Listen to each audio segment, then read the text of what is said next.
Topping today's news, the Foreign Affairs Minister refutes claims by U.S. generals that China has the largest embassy in the world here in the Bahamas. The government signs an agreement for $25 million on a new Exuma project. The Bahamas celebrates Commonwealth Day, and we bring you up to speed on the weekend crime front.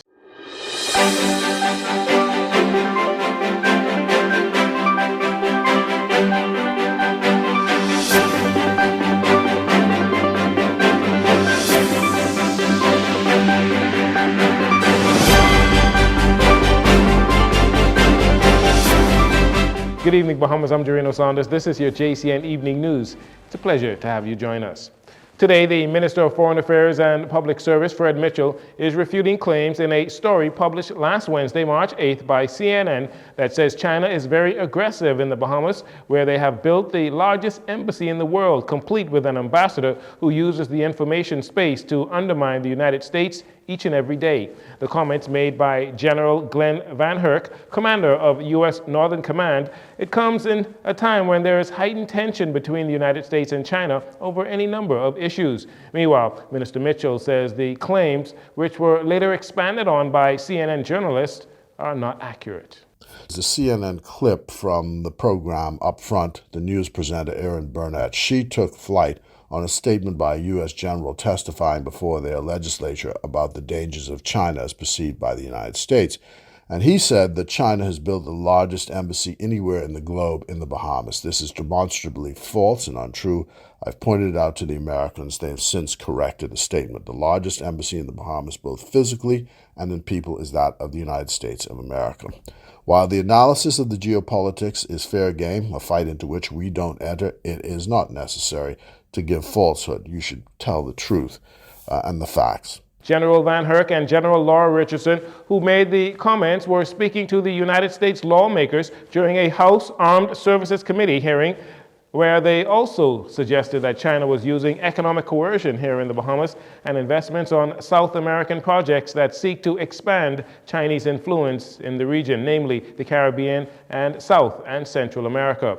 The two generals told U.S. lawmakers that they must pay more attention to this region, noting that the United States has not had a permanent ambassador to the Bahamas since 2011, and appointing one would be vastly helpful. Another major multi-million-dollar investment for Exumas, the government and Samson Key Retreat Limited signed a $25 million heads-up agreement, which paves the way for the construction of a unique high-end, low-impact boutique resort on Big Samson Key in the Exuma chain. Samson Key Retreat is a self-financed project with customer experience focused on Bahamian culture and environmental sustainability, which is expected to boost the Exuma experience. During a signing ceremony at the office of the Prime Minister this morning, Prime Minister Philip Davis says the project is a promising new development. We'll see the revitalization of existing structures on island, the upgrade of the airstrip, and the creation of state-of-the-art marina. These enhancements will be executed exclusively by Bahamian contractors and architects, demonstrating Mr. Coughlin's commitment to investing in the people of this nation. As a result of this significant new development, local companies will thus be patronized, tax revenue will be generated, and increased competition in the luxury market will raise our tourism product to even greater heights. This development is a valuable economic stimulus for Exuma, and I look forward to seeing it bear fruit over the next few years. As for Samson Key president and founder Robert Coughlin, he says the company is grateful to the Bahamian government for recognizing its vision and how a small retreat has the capability of making a big difference in the ongoing fight to protect coral reef, seagrass, and sea life. And what I see is the opportunity through this resort, not just the table stakes of building a great experience for guests when they come to experience the waters of Exuma, as we always talk about, but to create a place where a space where artists can come and be part of that experience, where we can grow things on the island and always serve the guests something that was grown on the island and grown in a permaculture kind of way. This island is a natural space, and what we're trying to do is make sure we do something with beach cottages, with a pavilion where we can have gatherings, where we can have guests, and a place where students could even visit, and from time to time have a camp where there's programming where they can firsthand experience the different conservation efforts that we have in the Exumas. Mr. Coughlin says works will be done in phases, and it will feature a main house, beach cottages with a total of 22 rooms, plus staff housing for up to 15 people, utilizing less than 10% of the 121 acres of land purchased. First phase of the project that is expected to be completed in the next 3 years. The signing of this agreement just south of Staniel Key comes on the heels of a heads of agreement signed last Thursday in Exuma for the Bahamas' first sustainable zero-carbon solar-powered residence and yacht resort with a $56 million price tag. Tourism numbers continue to strengthen, particularly as U.S. college students take a spring break from their studies between March 4th and 11th. With that, Director of Aviation and Deputy Director General of Tourism, Dr. Kenneth Roma, says February and early March were awesome months in the tourism arrivals for the Bahamas. With that said, the capacity is a challenge. Go downtown, and it gives you a good idea of what February and March numbers are going to look like. We saw over 30% in January. Those numbers are holding for February and March. We had a situation just the other day where an airline couldn't find 7 rooms for stranded passengers. Just Saturday past, we had air transit that made a diversion from Cuba into Nassau, 310 passengers, and we had hoped to overnight them in Nassau. We could not find rooms at any of our properties, okay, the overnight passengers coming in. So our challenge now is really capacity. But the numbers are going to be holding strong. We do believe that we're going to hit the 20% end of this year. We did 30+% in January, and February and March numbers we believe are going to look the same. We'll share those numbers with you, specifically to February and March and Q1. Dr. Roma reiterated that overall visitor arrival are up since the COVID-19 pandemic. So 2019, we saw some 1.6 million air arrivals to the Bahamas.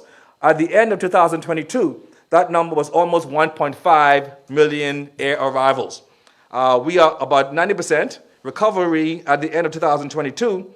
But when we looked at the first year, the next slide, for 2023, this is going to be very important because it gives us a sense of optimism when the Deputy Prime Minister with a forecast that we are going to look at 20% growth in tourism overall and some 20% in overall air arrivals. We saw that in January of this year, that overall tourism arrivals month over month, we had 636 in 2019. That's 1,000.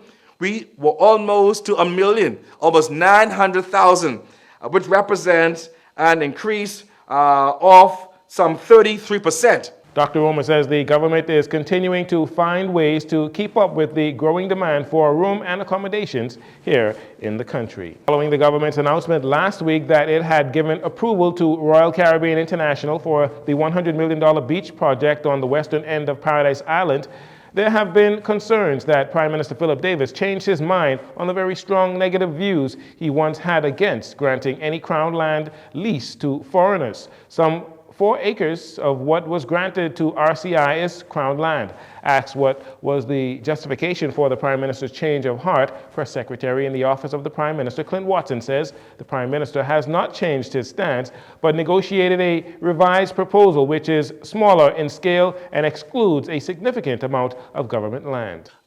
There is about 4 acres of Crown land that is connected to the revised project, and that 4 acres was granted in May of 2021 prior to this administration taking office. It is also important, Chesa, to note that RCL has committed to creating some entrepreneurial opportunities for Bahamians, including the ferry service to be fully operated by Bahamians and owned by Bahamians. These were additional asks that were specifically included that the government wanted to ensure Bahamian stakeholder and ownership in this. Also, Bahamians will be able to invest up to 49% in this project. So when you look at what Prime Minister Davis in opposition would have said, it was based on what the circumstances at the time were presented. That has changed. This is not that same proposal. This is a different proposal, which does not include the disputed land that was taking place. It is a complete different proposal, a scaled-back proposal on land that they would have purchased, and of course, the 4 acres of Crown land that are being granted by the prior administration. There have also been concerns that local Bay Street vendors will be impacted by this development. However, Mr. Watson says the impact will be minimal to none, as the development is targeted towards those who do not leave the ship when it is in port. He also notes that this investment is the first project to allow government to have an equity stake in the investment. So the Sovereign Wealth Fund will be developed based on legislation that is being presented in government, that government is introducing. This legislation, as you may be aware, will provide for more responsibility and transparency in management of government's assets. It also ensures more economic return for taxpayers. In other words, what it's really saying is that the government is ensuring that there's more return for the Bahamian people, particularly when there's leasing of any Crown land, that there's a stake in it. So this is really the first time this is happening, and you'll see more of that happening where government can ensure that there's a partnership, an ownership, and a return for the Bahamian people on investments. That is something new that this administration is looking to implement in that regard. Mr. Watson says he anticipates this development will attract more tourists off the ships and increase local revenue. And finally, in this segment, today is Commonwealth Day. In commemoration of the 74th anniversary of the modern Commonwealth, His Majesty King Charles III, who now sits as the head of the Commonwealth, in a statement issued by Buckingham Palace, reflected on the legacy of his mother, the late Her Majesty Queen Elizabeth II, noting that he draws great strength from her. Add to that, he notes that as the Commonwealth has been a constant in his life, its diversity continues to amaze him and inspire him, and its near boundless potential as a force for good in the world. He ends by stating the myriad of connections between Commonwealth nations have sustained and enriched for more than 7 decades, and the commitment to peace, progress, and opportunity will sustain us for many more. The Bahamas is one of 53 countries that make up the Commonwealth of the Nations, or the Commonwealth of Nations. Meanwhile, Governor General Sir Cornelius A. Smith, in his Commonwealth Day message, charged Bahamians to embrace this year's theme, forging a sustainable and peaceful common future. We'll take a break here. We'll be right back after these commercials.